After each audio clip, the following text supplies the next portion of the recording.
Tiga. Assalamualaikum warahmatullahi wabarakatuh. Bismillah, alhamdulillah, wa syukurillah ala nikmatillah, la hawla wa la quwwata illa billah. Yang terhormat Bapak Nur Hamid SPDI, yang saya cintai, saya banggakan, anak-anakku, siswa-siswi SMA Negeri 1 Pamutan. Marilah pada sore hari ini senantiasa kita memanjatkan puji syukur kehadirat Allah Subhanahu wa Ta'ala atas limpahan rahmat taufik hidayahnya dan kenikmatan berupa kesehatan. Saya diberikan kesempatan untuk menyampaikan hikmah 27 Rajab. Berikut ini akan saya sampaikan tentang hal-hal yang berhubungan dengan amalan malam 27 Rajab. Anak-anak, kita tahu bahwa besok pagi hari Kamis tanggal 8 Februari 2024 adalah bertepatan dengan hari besar agama Islam, yaitu adalah peringatan Isra Mi'raj Nabi Muhammad SAW. Nah, untuk malamnya berarti hari Rabu malam hari Kamis atau malam tanggal 8 Februari 2024, sebaiknya anak-anak bisa mengamalkan amalan yang memang dianjurkan untuk bisa diamalkan. Ada 6 amalan yang sebaiknya dilaksanakan atau diamalkan sesuai dengan kemampuan. Yang pertama adalah sholat sunnah tasbih dan sholat sunnah yang lain. Jika mampu adalah 12 rakaat. Jika belum bisa 12 rakaat, bisa dengan 4 rakaat saja. Yaitu adalah sholat tasbih. Nanti tata caranya atau kaifiyahnya nanti anak-anak bisa dibuka kembali buku panduannya. Yang kedua adalah berdoa malam 27 Rajab. Nanti untuk doanya bisa saya share di WA Group Forecast, dan nanti untuk ketua kelasnya bisa nge-share di grup kelas masing-masing. Yang ketiga adalah baca zikir hauqalah, yaitu lafal la haula wala quwata illa billahil aliyyil azim 100 kali. Yang keempat adalah memperbanyak membaca istighfar, artinya mohon ampunan pada Allah Subhanahu wa Ta'ala. Yang kelima adalah memberikan sedekah kepada tetangga terdekat, kepada saudara, kerabat semampunya. Jika anak-anak belum punya penghasilan sendiri, maka bisa dengan uang sakunya disisihkan sedikit, nanti bisa untuk diberikan kepada orang lain yang memang membutuhkan. Yang keenam adalah sebaiknya menjelang subuh sahur, dengan harapan nanti hari Kamisnya adalah puasa 27 Rajab. Itu adalah amalan untuk malam 27 Rajab. Jika kita, ya, saya dan anak-anak semuanya bisa mengamalkan suatu kenikmatan, karena bisa mengamalkan amalan yang memang luar biasa, yang ada hanya dilaksanakan pada momen malam 27 Rajab. Harapan kita adalah kita diberikan keberkahan bulan Rajab dan di bulan Sa'ban, dan nanti akan dipertemukan dengan bulan Ramadan. Allahumma barik lana fi Rajaba wa Sa'bana wa balighna Ramadan. Amin Allahumma amin. Demikian yang saya sampaikan, dan untuk penjelasan lebih lanjut lagi tentang bagaimana kisahnya peristiwa Isra Mi'raj Nabi Muhammad SAW nanti akan dibahas oleh Bapak Nur Hamid SPDI. Sekian saya akhiri. Assalamualaikum warahmatullahi wabarakatuh. Assalamualaikum warahmatullahi wabarakatuh. Bismillahirrahmanirrahim. Alhamdulillahilladzi asra bi 'abdihi lailan minal masjidil haram ilal masjidil aqsa alladzi barakna haulahu linuriyahu min ayatina innahu was-sami'ul basir. Yang saya hormati Bapak Ibu guru serta anak-anakku sekalian, siswa-siswi SMA Negeri 1 Pamutan. Dan semoga Allah senantiasa memberikan kebuka hati kalian semuanya untuk mendapatkan ilmu yang berkah, ilmu yang manfaat bagi agama, dunia maupun akhirat. Dalam setiap tahun ada 12 bulan. Di antara bulan yang paling utama adalah bulan Ramadan. Setelah itu ada 4 bulan atau istilahnya Asyhurul Hurum. Ada 4 bulan yang dimuliakan oleh Allah Subhanahu wa taala.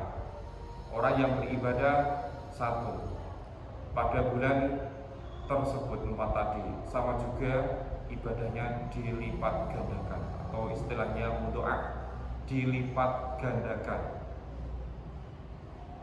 Termasuk yang hari ini atau pada bulan ini adalah bulan Rajab. Setelah itu ada bulan lain. Yang ketiga berurut, yang satu adalah terpisah. Yang ketiga adalah yang pertama Dzulqa'dah, Dzulhijjah, Muharram. Dan yang keempat adalah Rajab. Ini adalah bulan yang terpisah sendiri, ya, termasuk bulan yang dimuliakan. Dalam bulan Rajab ada salah satu peristiwa yang dinamakan peristiwa Isra wal Mi'raj Nabi Muhammad SAW. Itu perjalanan Nabi dari Masjidil Haram ke Masjidil Aqsa sampai ke Sidratul Muntaha. Yang tidak lepas yaitu ada suatu cerita karena pada 1 tahun ini Nabi Muhammad ditinggal oleh 2 kekasihnya. Yaitu yang pertama adalah istrinya yang bernama Khadijah, yang kedua adalah pamannya bernama Abu Thalib. Karena meninggal istrinya dan pamannya, Nabi yang dalam memperjuangkan agama Islam, Nabi terasa sendiri dan merasakan kegalauan yang sangat dahsyat. Akhirnya Allah memberi kabar gembira, yaitu memberi kabar gembira atas pengganti kegalauan Nabi Muhammad, yaitu disebut tahun ini adalah tahun Amul Huzni, yaitu tahun kesedihan, di mana Nabi ditinggal oleh 2 orang yang dicintainya, yang sama-sama memperjuangkan agama Islam. Dikala Nabi Muhammad diboikot oleh para kafir Quraisy, yang membela adalah Abu Thalib sebagai pamannya, istilahnya dekengan dari Nabi Muhammad. Terus ketika Nabi dilanda galau, terus curhat kepada istrinya. Dari faktor keluarga juga yang mendukung adalah istrinya. Ketika ini ditinggal kedua-duanya, Nabi merasa galau. Akhirnya Allah mengutus Nabi untuk melakukan perjalanan Isra wal Mi'raj Nabi Muhammad, yaitu ada di surat Al-Isra yang pertama. Subhanalladzi asra bi 'abdihi lailan minal masjidil haram ilal masjidil aqsa alladzi barakna haulahu linuriyahu min ayatina innahu was-sami'ul basir. Subhanalladzi, maha suci dan atau maha suci Allah, asra yang memperjalankan bi 'abdihi dengan hambanya, lailan di dalam waktu malam yang sedikit. Lailan itu waktu malam yang sedikit. Kalau lailatan itu waktu malam yang suntuk, semalam suntuk istilahnya. Ini Allah memperjalankan kaulanya atau hambanya yang bernama Muhammad di waktu malam. Minal masjidil harami, dari Masjidil Haram ila Masjidil Aqsa, sampai ke Masjidil Aqsa. Jarak antara Masjidil Haram ke Masjidil Aqsa ini ratusan kilo. Bahkan kalau zaman dulu sebelum ada pesawat, ini jalan kaki sampai 1 bulan plus sama onta. Sekarang sudah cepat. Contohnya zaman dulu ketika Nabi mengkabarkan bahwa saya dari Masjidil Haram ke Masjidil Aqsa cuma sekelumit malam saja, banyak orang yang tidak percaya bahwa Nabi melakukan perjalanan yang ratusan kilo kok hanya cuma sekelumit malam saja. Makanya banyak orang yang mendapat cerita Isra wal Mi'raj Nabi Muhammad pada zaman Nabi dulu, ini banyak orang yang ingkar, banyak yang murtad, yang keluar dari agama Islam karena dia tidak mengakui, ya, karena dia tidak tahu, ya, bahwa Nabi Muhammad ini dibawa dengan oleh kendaraan, yaitu dengan buruk bersama malaikat Jibril. Itu termasuk kejadian yang di luar nurul atau kejadian yang di luar nalar, ya. Kalau iman, akal kita tidak diberi iman, maka Allah tidak akan memberi kita percaya di dalam hati. Tidak masuk akal berarti tidak usah diterima. Nah, ini bahaya. Zaman dulu ada yang beriman atas apa yang diceritakan Nabi, ada yang tidak beriman atas apa yang diceritakan Nabi. Salah satunya yang diceritakan Nabi adalah perjalanan Nabi tadi, banyak yang tidak iman, banyak yang murtad, ya. Karena Masjidil Haram tadi jaraknya sangat jauh. Di Masjid Haram, Masjidil Aqsa, alladzi barakna haulahu, yaitu di Masjidil Aqsa salah satu bangunan di Palestina, ya, yang sekarang ini banyak diperebutkan antara Israel, ya, kaum Yahudi, yang orang Islam juga mempertahankan bagaimana ini bisa bertahan, jangan sampai diambil alih oleh kaum Yahudi. Karena apa? Salah satunya kaum Yahudi itu menganggap bahwa di bawah Masjidil Haram, Masjidil Aqsa ini ada Haikal Sulaiman atau kerajaan Sulaiman, ya. Kerajaan Sulaiman mau dibangkitkan lagi dan sebagainya. Akhirnya nanti sampai menunggu Dajjal, ya. Dajjal turun, yang mengikuti adalah kaum Yahudi di antaranya. Masjidil Aqsa ini termasuk daerah yang istilahnya diberkahi oleh Allah Subhanahu wa taala. Banyak para nabi ke Masjidil Aqsa dan sebagainya. Ini masjid yang pertama dibangun adalah Masjidil Haram.